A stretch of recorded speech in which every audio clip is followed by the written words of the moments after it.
আমাদেরকে হক কথা বলার, সত্য বোঝানোর তৌফিক দান করেন। সে অনুযায়ী আমাকে এবং আপনাদের সকলকে আমল করার তৌফিক দান।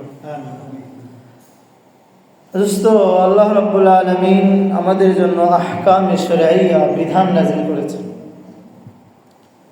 বিধানের মাধ্যম সবচেয়ে বড় হলো কোরআন, যেটা উনজিলা আলা মুহাম্মদ সাল্লাল্লাহু আলাইহি ওয়াসাল্লাম, নবী আলাইহিস সালাতু ওয়াস সালামের উপরে কোরআন নাযিল হয়েছে। সেই কোরআন আমাদের কাছে বড় হাতিয়ার, আমাদের জীবন ব্যবস্থা। কোরআনের মধ্যে আল্লাহ রাব্বুল আলামিন অনেক আয়াত নিয়ে আসছেন, অনেক আহকাম নিয়ে আসছেন, অনেক বিভিন্ন বিষয়ে আলোচনা নিয়ে আসছেন। আজকে আমরা যে বিষয়ের উপরে বা যে আয়াতের উপরে আসছি, সেটি হলো কোরআনে কারীমের একটি জামে পূর্ণ আয়াত। কোরআনে কারীমের একটি সবচেয়ে গুরুত্বপূর্ণ একটি আয়াত, যে আয়াতের শানে নুজুলের ব্যাপারে সংক্ষিপ্তভাবে ভূমিকা স্বরূপ বলছি। সাহাবায়ে কিরাম রিদওয়ানুল্লাহি আলাইহিম আজমাইন, ওনারা একবার কোনো সময় অন্ধকারের মধ্যে রাত্রিকালীন সময় দুই গ্রুপের সাথে, দুই জামাতের সাথে দেখা হয়। অন্ধকারাচ্ছন্নতা এত বেশি ছিল, অন্ধকার, যে কোন গ্রুপে কি আছে সেটা দেখা যাচ্ছে। কঠিন অন্ধকার রাত। তখন প্রথম এক গ্রুপ আরেক গ্রুপকে প্রশ্ন করে, তোমরা কি আসলেই মুসলমান? তখন বলল, হ্যাঁ, আমরা মুসলমান। যখন মুসলমান, আরেক গ্রুপ, যে এক গ্রুপে ছিল স্বয়ং হযরত ওমর ফারুক রাদিয়াল্লাহু তাআলা, কে ছিলেন? ওমর ফারুক রাদিয়াল্লাহু তাআলা আনহু ছিলেন। উনি প্রশ্ন করলেন, যদি মুসলমানই হয় তাহলে কিছু প্রশ্ন করো, দেখি উত্তর দিতে পারে কিনা। কি বলে? তাহলে বোঝা যাবে যে আসলে এরা প্রকৃত মুসলমান, মুমিন। প্রথম প্রশ্ন করলো, ঘোষণা দিল, আইয়াতিন আজমাউ ফিল কুরআন, কোরআনের মধ্যে সবচেয়ে জামে আয়াত কোনটি? জামে পূর্ণ, যে আয়াত সমস্ত আয়াতকে সম্পৃক্ত করে, যে আয়াত থাকলে পুরা কোরআন যদি নাযিল নাও করতো তাহলে ওটাই যথেষ্ট হয়ে যেত, এমন একটা আয়াত। ওই গ্রুপে আরেক জামাতের মধ্যে হযরত আব্দুল্লাহ ইবনে মাসউদ রাদিয়াল্লাহু তাআলা আনহু ছিলেন। কে ছিলেন? মাসউদ রাদিয়াল্লাহু। ইবনে মাসউদ একজনকে ডাক দিয়ে বলে, কুম ফাজিব, ওঠো, উত্তর দাও, কোন আয়াত? যে আয়াত আমি তেলাওয়াত করেছি, সূরা নাহলের আয়াত, ইন্নাল্লাহা ইয়ামুরু বিল আদলি ওয়াল ইহসান ওয়া ইতাই যিল কুরবা ওয়া ইয়ানহা আনিল ফাহশাই ওয়াল মুনকারি ওয়াল বাগই। আয়াত তেলাওয়াত করলেন। হযরত ওমর ফারুক বলছে, এত অল্প সময়ের মধ্যে এরা সঠিক উত্তর দিচ্ছে। এবার হযরত ওমর বলে, আরেকটি প্রশ্ন করো। কোন প্রশ্ন? আইয়ু আয়াতিন ফিল কুরআনি আখওয়াফ, কোন আয়াত সবচেয়ে বেশি ভয়কারী, ভয় সৃষ্টিকারী? কোরআনের মধ্যে কোন আয়াত? ইবনে মাসউদ আবার বলে, কুম ফাজিব, ওঠো, উত্তর দাও। উত্তর দেওয়া শুরু করলো, ওয়াত্তাকু ইয়াওমান তুরজাউনা ফীহি ইলাল্লাহ। এই আয়াত সবচেয়ে মানুষকে ভয় সৃষ্টি করে। ওই দিনের ভয় করো যেদিন মানুষ দৌড়াইতে থাকবে, একমাত্র দৌড়ানোর জায়গায় হলো আল্লাহ, কিয়ামতের দিন। ওয়াত্তাকু ইয়াওমান, ওই কিয়ামতের দিনের ভয় করো, তুরজাউনা ফীহি ইলাল্লাহ। আচ্ছা, সঠিক উত্তর। হযরত ওমর আবার ডাক দিয়ে বলে, এবার বলো, আইয়ু আয়াতিন ফিল কুরআনি আযম, কোরআনের মধ্যে আজিম শানওয়ালা, মর্যাদাওয়ালা কোন আয়াত বলো তো দেখি, পারো কিনা? ওই দিক থেকে, ওই জামাত থেকে উত্তর আসছে, আল্লাহু লা ইলাহা ইল্লাহু আল হাইয়ুল কাইয়ুম, আয়াতুল কুরসি। আজিম আয়াত, ওমরে ফারুক এবার আশ্চর্য হয়ে গেছে, সবই তো ঠিক বলছে। এবার আরেকটা প্রশ্ন করছে, আইয়া আয়াতিন আরজা ফিল কোরআন, কোন আয়াত সবচেয়ে বেশি বান্দাদেরকে আশা দান করে, নিরাশ থেকে দূরে সরে ফেলে, কোন আয়াত? এবার ইবনে মাসউদ বলতেছে, ও আমার শাগির্দ ওঠো, কুম ফাজি উত্তর দাও, কোন আয়াত? লা তাকনাতু মির রাহমাতিল্লাহ। হযরত ওমর এবার চিল্লায় বলতেছে, তোমাদের জামাতে কি ইবনে মাসউদ আছে কিনা? সুবহানাল্লাহ। এরকম প্রশ্নের উত্তর বলা, এটা এই ইবনে মাসউদ ছাড়া তো কারো পক্ষে সম্ভব না। তখন একজন শাগির্দ উঠে বলতেছে, নাম আলহামদুলিল্লাহ, আল্লাহর প্রশংসা, হুয়া ফিনা মওজুদ, ইবনে মাসউদ আমাদের জামাতে আছেন। সুবহানাল্লাহ। যে আয়াত তেলাওয়াত করেছি, আয়াত অনেক আযীম একটি আয়াত, জামে একটি আয়াত, পুরা কোরআনকে সম্পৃক্ত করে এমন একটি আয়াত।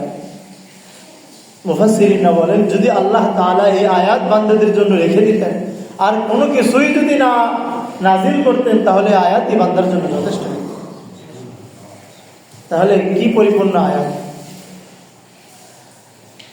আল্লাহু আকবার। হযরত ওমর এবার বলে ইবনে মাসউদের ব্যাপারে, ওমর ডাকতে বলে, কুনাইফুন মুলিয়া ইলমা, ইবনে মাসউদ একটা ডিব্বা, সুবহানাল্লাহ, যেই ডিব্বার মধ্যে, যেই কলবের মধ্যে ইলম দ্বারা ভরে দেওয়া হয়েছে, এমন একজন ব্যক্তি, এমন একজন সাহাবী। কি নাম? আব্দুল্লাহ ইবনে মাসউদ রাদিয়াল্লাহু তাআলা। সাহাবীদের মধ্যে হাসতি হাসতি সাহাবীকে চিনতে হবে, কারা বেশি হাসতি সাহাবী ছিলেন? সবচেয়ে জামে আয়াত, কল্যাণ এবং সার খারাপকে সম্পৃক্ত করে, যে আয়াত আমি তেলাওয়াত করেছি, সূরা নাহাল 90 নম্বর আয়াত। সূরা নাহাল আল্লাহ তাআলা বলেন, ইন্নাল্লাহা ইয়ামুরু বিল আদলি ওয়াল ইহসান, যে আয়াতের মধ্যে, যে আয়াতের গুরুত্বের ব্যাপারে হযরতে খলিফা আব্দুল্লাহ বিন আব্দুল আজিজ রাহমাতুল্লাহি আলাইহি, উনি উনার দৌড়ে, উনার খেলাফত কালে এই আয়াতকে প্রত্যেক জুমার খতিবকে শেষে পড়ার জন্য হুকুম করা হয়, যাতে করে এই আয়াতের দ্বারা মানুষের ভিতরে আল্লাহ তাআলার আদেশ এবং নিষেধ, জামে পূর্ণ আয়াত, মৌলিক 3টি পয়েন্ট, আওয়ামের হুকুম আর 3টি বিষয় নিষেধ নাওয়াহি, সামনে বিস্তারিত বলবো, সংক্ষিপ্তভাবে এটার আলোচনা করতে যাচ্ছি। শান-ই নুজুলের ব্যাপারে ইমামে তিরমিজি হাদিস নকল করেন, হযরতে ওসমান বিন মাযউন, আরেকজন সাহাবীর নাম কি বললাম? হযরতে ওসমান বিন, হযরতে বলেন, একটু নাম বলেন, হযরতে ওসমান বিন মাযউন রাদিয়াল্লাহু তাআলা। উনি বলে, ইমামে তিরমিজির মধ্যে হাদিস নকল করেন এই আয়াতের শানে নুজুলের ব্যাপারে। কি নাম সাহাবী? ওসমান বিন মাযউন। উনি বলে, আমি এ পর্যন্ত মুসলমান এখনো হই নাই, আমি যাচ্ছিলাম, রাস্তা দিয়ে দেখি রাসূল আসলেন। রাসূল বলছে, এই ওসমান, আমার বৈঠকে কি বসতে তোমার মন চায়? ইয়া রাসূলুল্লাহ, চাই। শুনতে কি ভালো লাগে না? ইয়া রাসূলুল্লাহ, চাই। তাহলে আসো। আল্লাহ রাসূল ওসমান বিন মাযউনকে ধরে নিয়ে আসা মজলিসে বসে দিচ্ছে। ওসমান বিন মাযউন বলে, আমি এখন পর্যন্ত ইসলাম গ্রহণ করি নাই, আমার অন্তর এখন পর্যন্ত রেডি হয় না ইসলামের জন্য। আমি ওই মজলিসে রাসূলের হুকুমে, রাসূলের সাথে দেখা হয়েছে যে বললাম, বসলাম, দেখলাম রাসূল আলোচনা করতে করতে হঠাৎ করে রাসূলের দৃষ্টি মুবারক আসমানের দিকে। কোন দিকে? ওসমান বিন মাযউন বলে, আমি রাসূলের দৃষ্টি আসমানের দিকে তাকে দেখছে একইভাবে, তখন আমিও দৃষ্টি রাসূলের দিকে তাকাইলাম, দেখি রাসূলের দৃষ্টি কিভাবে কি করে প্র্যাকটিক্যাল। নবী আসমানের দিকে দৃষ্টি কিছুক্ষণ স্থির করলেন, এরপরে আবার একটি ফাঁকা জায়গায় রাসূলের দৃষ্টি যে পড়ল, সেখানে রাসূল নিজের বসা থেকে উঠে ওই দৃষ্টি যেখানে পড়ছে সেখানে যা বসলেন। ওসমান বিন মাযউন বলে, আমি পুরো দৃশ্য দেখছি। দেখার পরে আল্লাহ রসুল ওখানে যে কি যেন মুখে উচ্চারণ, কারোর সাথে মনে হচ্ছে কি কমিউনিকেশন, কথাবার্তা বলছে এরকম, কিন্তু ওখানে রসুল ছাড়া আর কেউ। এরপরে আবার ওখান থেকে উঠে এসে রসুল সাল্লাল্লাহু আলাইহি ওয়াসাল্লাম আবার মেম্বারে বসে। উসমান বিন মাজউন সহ যারা বসেছিলেন তারা বললেন, ইয়া রাসূলুল্লাহ, আপনি এখান থেকে ওখানে কেন উঠে গেলেন? আপনার দৃষ্টিতে একভাবে। আল্লাহ নবী বললেন, জিবরিল আমিন আসছিলেন, সুবহানাল্লাহ, জিবরিল আমিন আসছিলেন, যে আয়াত নিয়ে আসছে সেটা কোনো সাধারণ আয়াত নয়, জামে পূর্ণ আয়াত, যার কারণে আমি এখান থেকে উঠে সেখানে যে জিবরিলের সাথে আলাদাভাবে আয়াত আমাকে দিয়েছে। জিবরিল কোন আয়াত? সাহাবায়ে কেরাম জিজ্ঞেস করলেন, ইয়া রাসূলুল্লাহ, ওটা কোন আয়াত যে আয়াতের জন্য আপনাকে এক্সট্রা বসা থেকে উঠে নিয়ে যে জিবরিল আমিনের সাথে কথাবার্তা বলে আপনাকে সেই আয়াত নাজিল করা হয়েছে? আল্লাহ রাসূল বললেন, এটা জামে পূর্ণ আয়াত। সুবহানাল্লাহ, সুবহানাল্লাহ, কোরআনের পরিপূর্ণমূলক একটা আয়াত, যে আয়াত মুফাসসিরিনরা বলে যদি এই আয়াতে আল্লাহ নাজিল করতেন শুধু আমাদের মুসলমানদের জন্য এটাই যথেষ্ট হতো। সূরা নাহলের 90 নম্বর আয়াত, ওর আজীব একটা আয়াত। তাহলে এই আয়াত গুরুত্বপূর্ণ একটি আহমতরীন, সবচেয়ে কোরআনের মধ্যে জামে পরিপূর্ণ গুরুত্বশীল একটা আয়াত, যে আয়াতের আমরা সংক্ষিপ্তভাবে আলোচনা শুনতে যাচ্ছি। আল্লাহু আকবার।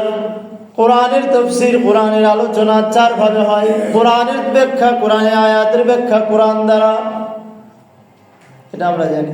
আবার কোরআনের আয়াত হাদিসে রাসূল দ্বারা, আবার কখনো কোরআনের তাফসীর, কোরআনের ব্যাখ্যা আকওয়ালে সাহাবা, সাহাবায়ে কেরামের কওলের দ্বারা, আবার কখনো কোরআনের তাফসীর তাবেঈনদের কওলের দ্বারা ব্যাখ্যা করা হয়। আমি প্রথমে যাচ্ছি। আল্লাহ বলেন, ইন্নাল্লাহা ইয়ামুরু বিল আদলি ওয়াল ইহসান ওয়া ইতাই যিল কুরবা। এই আয়াত নাযিল হয়। উসমান বিন মাজউন বলে, ওই জায়গায় আমি যখন সাহাবীদের প্রশ্নের উত্তরে নবী যখন এই আয়াত নাযিল হওয়ার কথা বললেন, কোন আয়াত? এই আয়াত, ইন্নাল্লাহা ইয়ামুরু বিল আদলি ওয়াল ইহসান। নিঃসন্দেহে আল্লাহ তাআলা হুকুম করেন বান্দাদেরকে আদলের ব্যাপারে, ন্যায় বিচারের ব্যাপারে। কিসের ব্যাপারে হুকুম করেন? ওয়াল ইহসান, 2 নম্বর কিসের হুকুম?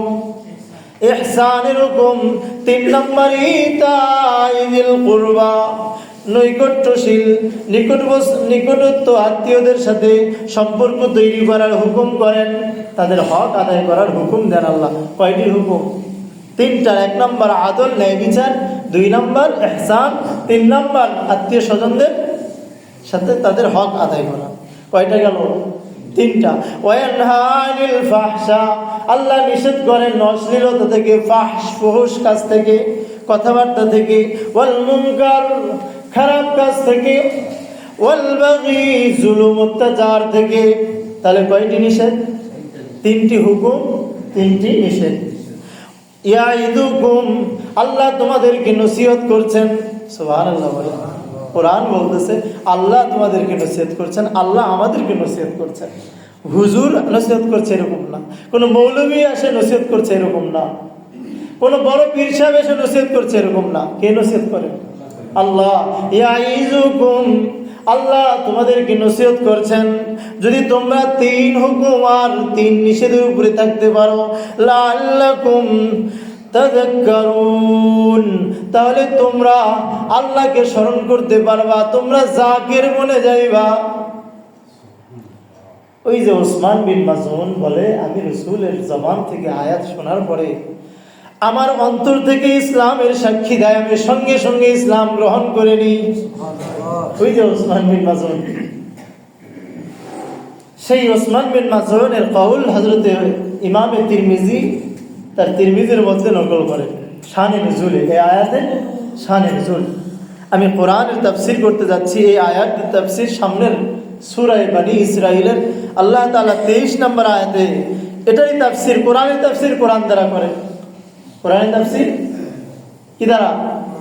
এই আয়াতের তাফসীর আল্লাহ তাআলা আরেক জায়গায় আরেক আয়াত দ্বারা ব্যাখ্যা করে বলেন। খেয়াল করেন, আল্লাহ প্রথম হুকুম করেন ইন্নাল্লাহা ইয়ামুরু, মনোযোগ আছে, নিঃসন্দেহে আল্লাহ তাআলা হুকুম করেন বিল আদল, কিসের? ন্যায় বিচারের, আদলের, ইনসাফের।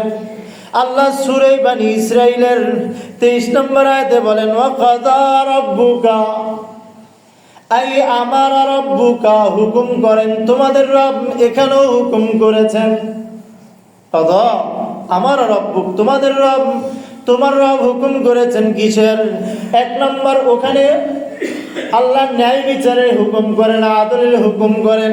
আল্লাহ এই তাফসীরের এই আয়াতে বলেন ওয়া কাযা রাব্বুকা, আল্লাহ তোমাদের রব, তোমার রব হুকুম করেন আল্লাহ তা'বুদু ইল্লা ইয়্যা,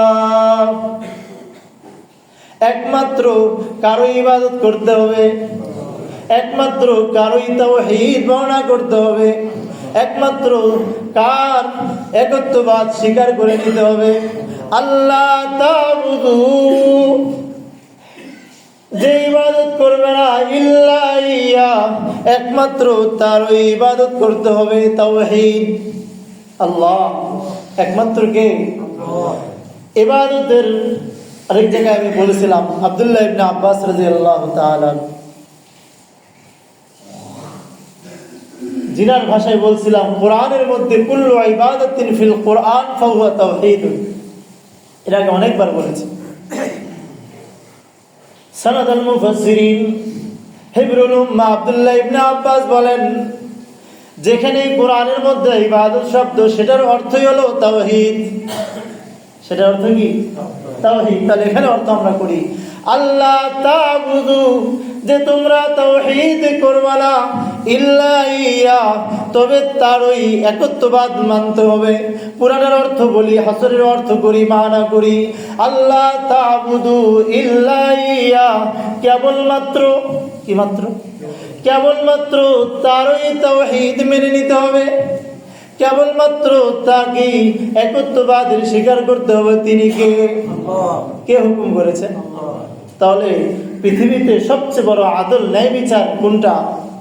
আল্লাহকে আল্লাহ হিসেবে মেনে নেওয়া, তাওহীদ মেনে নেওয়া, আল্লাহর একত্ববাদ স্বীকার করে নেওয়া, এটাই সবচেয়ে বড় কি? আদল। এক ভাই বলছিলেন হুজুর পৃথিবীতে সবচেয়ে বড় গুনাহ কোনটা বলতে পারবেন? এক মৌলভী সাহেবকে জিজ্ঞেস করল, মৌলভী সাহেব বলতেছে গুনার মধ্যে আর গুনাহ কোনটা হবে? একজন বলতেছে চুরি সবচেয়ে বড় গুনাহ, আরেকজন বলতেছে জেনা সবচেয়ে বড় গুনাহ। কি বলেন? সবচেয়ে বড় গুনাহ যদি শিরক হয়, কি বলেন, আল্লাহকে অস্বীকার করা হয়, তাহলে সবচেয়ে বড় আদল আর ন্যায় বিচার কোনটা হবে? তাওহীদ। কি বলেন? যদি সবচেয়ে বড় গুনাহ শিরক, আল্লাহকে অস্বীকার করা হয়, তাহলে সবচেয়ে বড় ইবাদত কোনটা হবে? সবচেয়ে বড় আদল আর ন্যায় বিচার কোনটা হবে? কথা বোঝেন নাই? তাওহীদ, আল্লাহর একত্ববাদকে মেনে নেওয়া, আল্লাহকে স্বীকার করে নেওয়া, এটাই সবচেয়ে বড় আদল আর ন্যায় বিচার। তাহলে হুকুম ইন্নাল্লাহা ইয়ামুরু বিল আদল, আদলের অর্থ বুঝছেন? আল্লাহ তাআলা হুকুম করেন আদলের, আদল মানে তাওহীদের, আদল মানে আল্লাহর একত্ববাদের। কারণ পৃথিবীর মধ্যে সবচেয়ে বড় আদল কোনটা? তাওহীদ। বলেন না, সবচেয়ে বড় আদল কোনটা? তাওহীদ।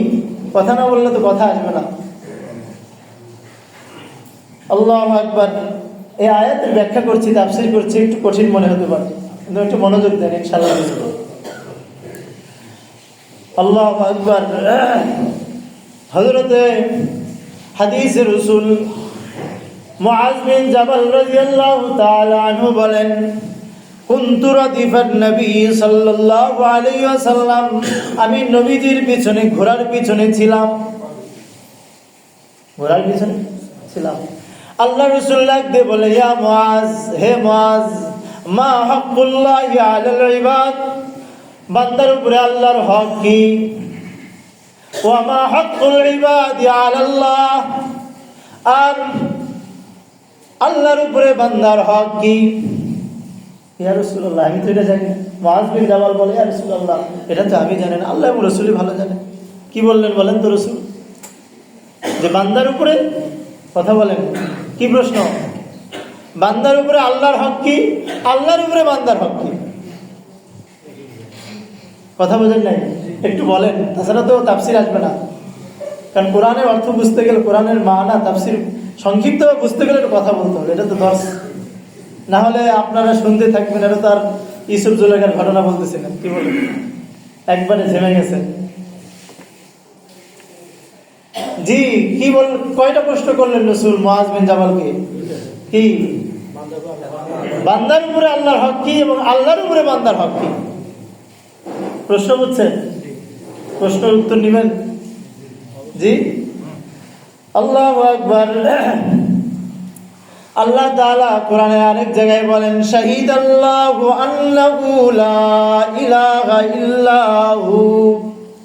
ওই যে আল্লাহ সাক্ষী দিয়েছেন, আল্লাহ হুকুম করেছেন যে তিনি কি এক, আল্লাহ তাআলা এক। আরেকটি মাকামের মধ্যে, আরেকটি স্থানে আল্লাহ বলেন, আল্লাযীনা আমানু ওয়া লাম ইয়ালবিসু ঈমানাহুম বিযুলম।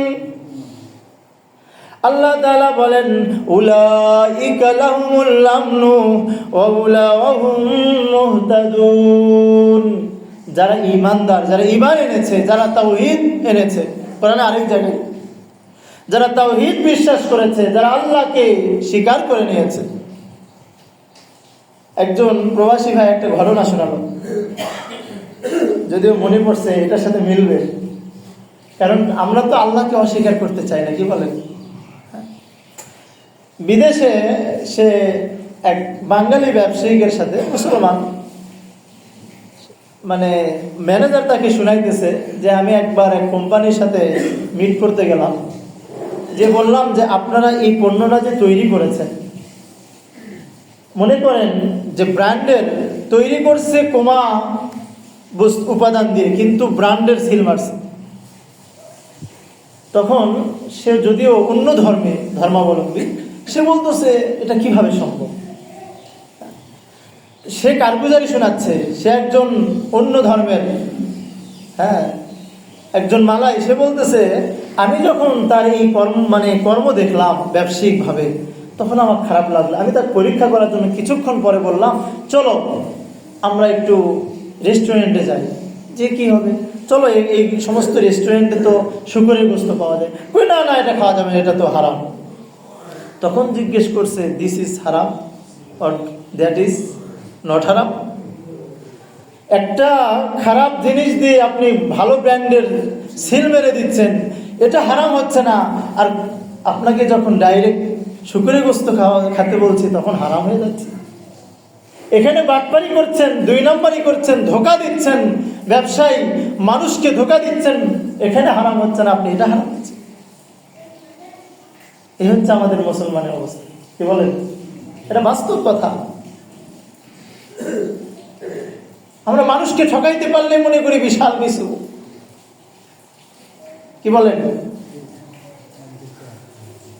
ইবনে সিনা, যার মূল মন্ত্র হলো the natural is the return, প্রকৃতি সবাইকে রিটার্ন দেয়।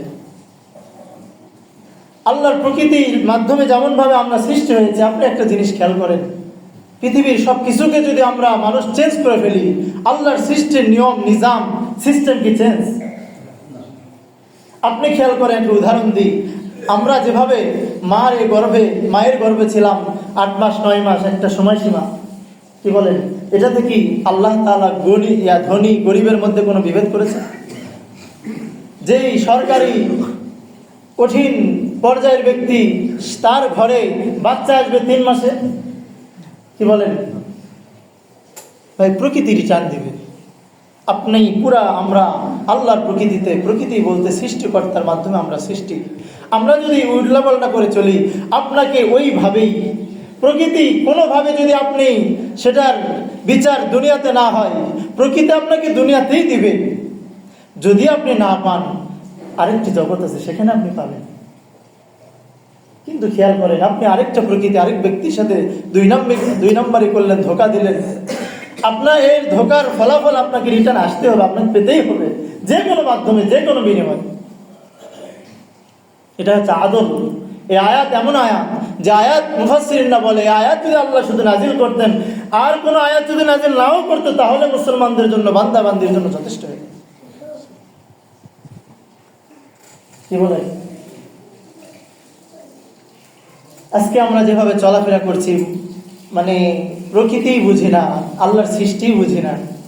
সৃষ্টিকর্তার এই মহৎ বিষয়গুলো, সৃষ্টিকর্তার সাথে এই নিজামগুলো, এই নিয়মগুলোর সাথে আমরা মেনে চলতে পারি না।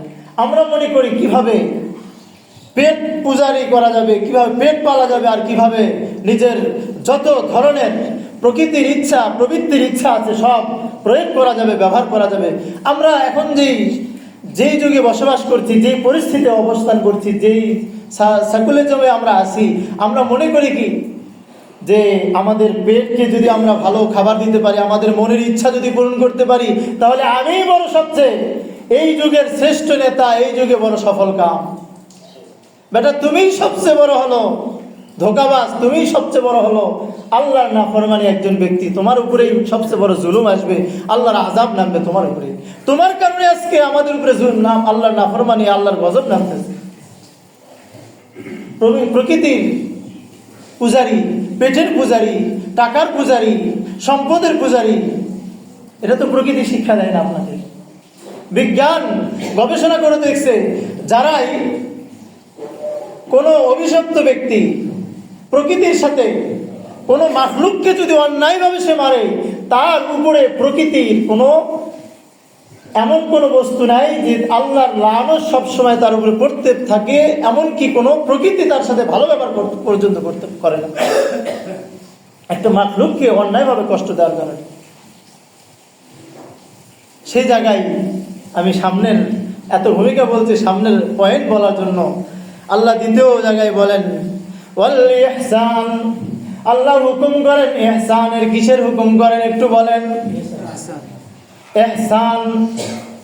ইহসানের আগে বোঝেন, একটা হলো আমি আপনাকে একটা কাজ করে দিলেন, এটা বিনিময় দিলেন, বরাবর করে দিলেন। আল্লাহ হুকুম করেন ইহসান। ইহসান হলো যে কাজটা আসলে বদলা দেওয়া সম্ভব না, বিনিময় দেওয়া সম্ভব নয়, সেটাই হলো ইহসান। ইহসান কি? কোরআনের সূরা বনী ইসরাঈলের ওই জায়গায় আল্লাহ তাআলা বলেন, কোরআনের তাফসীর কোরআন দিয়ে আল্লাহ করেন, ওয়াবিল ওয়ালিদাইনি ইহসানা। আল্লাহ হুকুম করেন ইহসানের। ও বান্দা, তোমার পিতামাতার সাথে তোমার ইহসান স্বরূপ আলাপ করতে হবে, ইহসান স্বরূপ আচরণ করতে হবে, কারণ পিতামাতার বদলা তুমি দুনিয়াতে দিতে পারবা। ইহসান, ওয়াবিল ওয়ালিদাইনি ইহসানা। একজন সন্তান তার পিতামাতাকে কখনোই বরাবরই বিনিময় দিতে পারবে না, বদলা দিতে পারবে না, যতই যা করুক তার বৃদ্ধা অবস্থায়, যতই যা তার সন্তান তার জন্য করুক। আল্লাহু আকবার। এটা আলোচনা কোরআনে আরো বিস্তারিত বলছে, আমি বিস্তারিত যাচ্ছি না, শেষ করছি। আল্লাহ তাআলা এরপরে বলেন ওয়াইতাইযিল কুরবা। বুঝলাম ভাই ইহসান কি জিনিস? তৃতীয় নাম্বার আল্লাহ হুকুম করেন নৈকট্যশীল আত্মীয় স্বজনদেরকে তাদের হক দিয়ে দেওয়া। কি দিয়ে দেওয়া? হক কি শুনবেন?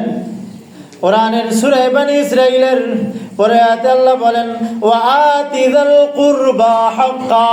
এই আয়াতের তাফসীর বনী ইসরাঈলের আরেক আয়াতে আল্লাহ করেন ওয়া আতিযাল কুরবা হাক্কা। আত্মীয় স্বজনদের পরিপূর্ণ হক তাদের দিয়ে দাও, অধিকার দিয়ে দাও।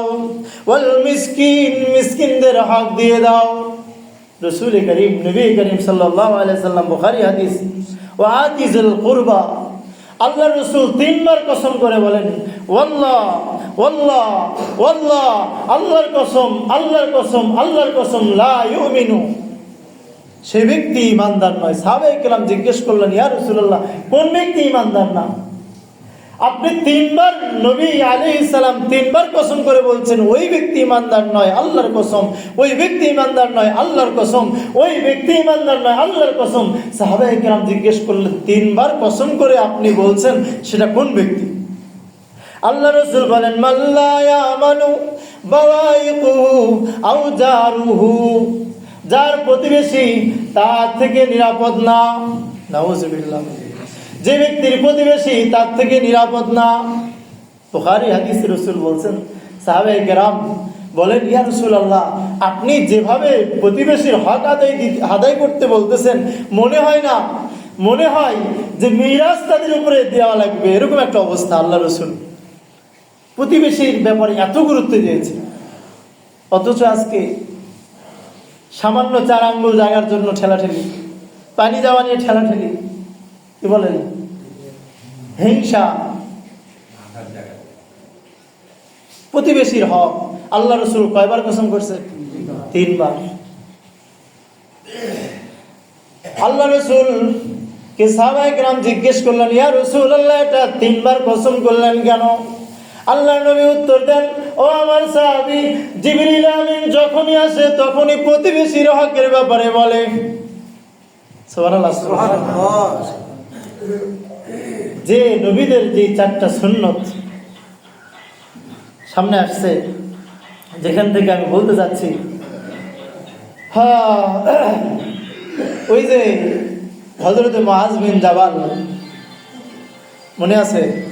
মুআজ বিন জাবাল, আল্লাহর হক কি বান্দার উপরে, আর বান্দার হক আল্লাহর উপরে।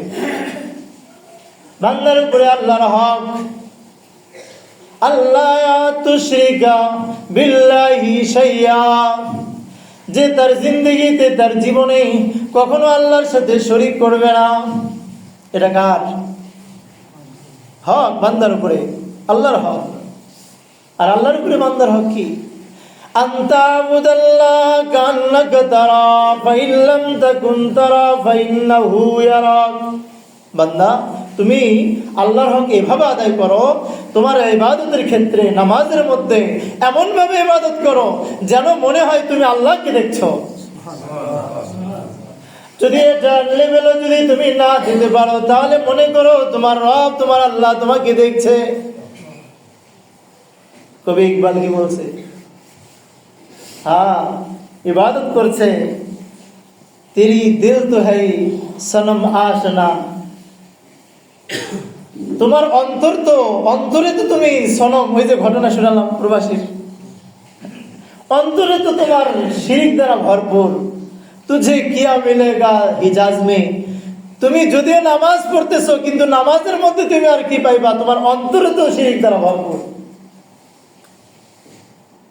হিজাজে একজন ব্যক্তি ঘুরছে হারাম শরীফে, সে আর কি পাবে যদি তার অন্তরে সনম থাকে, মূর্তি থাকে, পুরা পূজারি তার অন্তরেই যদি মূর্তি বসে থাকে, তাহলে কি আর সম্ভব?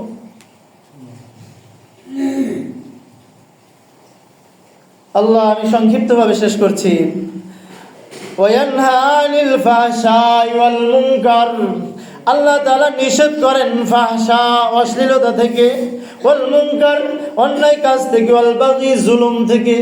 ফাহশ, অশ্লীলতা, আল্লাহ রাসূল বলেন অশ্লীলতা আসে লজ্জাহীনতার থেকে। কিসের থেকে? নবী আলাইহিস সালাম বলেন লজ্জাহীনতা এমন একটা বস্তু, কোরআন ওয়ালা তাকরাবুজ জিনা, জিনার নিকটবর্তী হয় না। অর্থাৎ কারণ যার দ্বারা আল্লাহর নাফরমানি আসবে, তার নিকটবর্তী কাজগুলো তুমি ছেড়ে দাও। যেখানে গেলে তোমার অশ্লীলতা বেড়ে যায়, তোমার অন্যায় কাজ করতে হয়, সেই স্থান, সেই স্পট ছাড়ো, সেই বস্তুগুলো তুমি ছাড়ো। কি বলেন?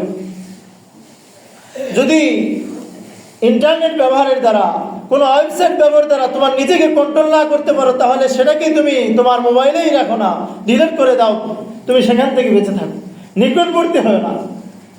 গুনাহ তো দূরের কথা, জেনা তো দূরের কথা, অশ্লীলতা দূরের কথা, অশ্লীলতার নিকটবর্তীও যাওয়া যাবে। আল্লাহু আকবার। সংক্ষিপ্তভাবে বলছি, নবী আলাইহিস সালাম বলেন সমস্ত নবীদের যে 4টা সুন্নাত ছিল, তার মধ্যে একটা হলো হায়া। একটা কি? মিসওয়াক, আতর, খুশবু, সুগন্ধি লাগানো। আরেকটা কি? লজ্জা। সমস্ত নবীদের সিফাত হলো লজ্জা, গুণ হলো লজ্জা। সমস্ত নবীদের ইত্তেফাকি যে সুন্নাত ছিল, 1 নম্বর কি?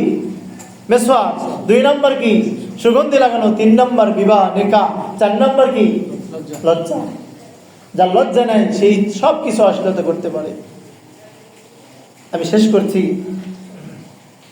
নবী মুসা আলাইহিস সালাতু ওয়াস সালাম, বিস্তারিত আলোচনা যদি কোনো সময় বলেছি কিনা জানি না, আলাস্তিহিয়া, আমি ঘটনা বলছি না, আরবের এক শায়েখ এই আয়াতের তাফসিরে বলেন যে আমি পুরা কোরআন হাদিস ঘাটছি যে আসলে আল্লাহ তাআলা মুসা আলাইহিস সালামকে শ কিলো মাদিয়ানের দিকে শুআয়ব আলাইহিস সালামের কাছে যে এত কিছু পাইলেন, এই যে 8 বছর 10 বছর শুআয়ব আলাইহিস সালামের মেয়েকে বিয়ে করে থাকলেন, কিসের বিনিময়ে? কোরআন একটাই বাক্য বলে, তামশি আলাস্তিহিয়া। মুসা আলাইহিস সালাম ইস্তিহিয়া, লজ্জার একটি গাড়ি, সেই গাড়ির উপরে চলছেন, যার কারণে আল্লাহ তাআলা তাকে নিয়ামত দিয়েছেন। ও মুসা, তুমি তো রুটির জন্য একটি গাছের নিচে বসেছিলা, রুটি ক্ষুধার্ত শরীর নিয়ে, আমি আল্লাহ তাআলা তোমাকে রুটিও দিলাম, সাথে সাথে শ্বশুর মশাই শ্বশুরের বাড়িও দিয়ে দিলাম। কি বলেন ভাই? লজ্জা যদি কারো থাকে আল্লাহ তাআলা নিয়ামত বাড়িয়ে দেন। বিস্তারিত আলোচনা আল্লাহ পরে হবে ইনশাআল্লাহ। আল্লাহ তাআলা আমাদের বুঝে আমল করার তৌফিক দান করেন। আখির দাওয়ানা আলহামদুলিল্লাহ।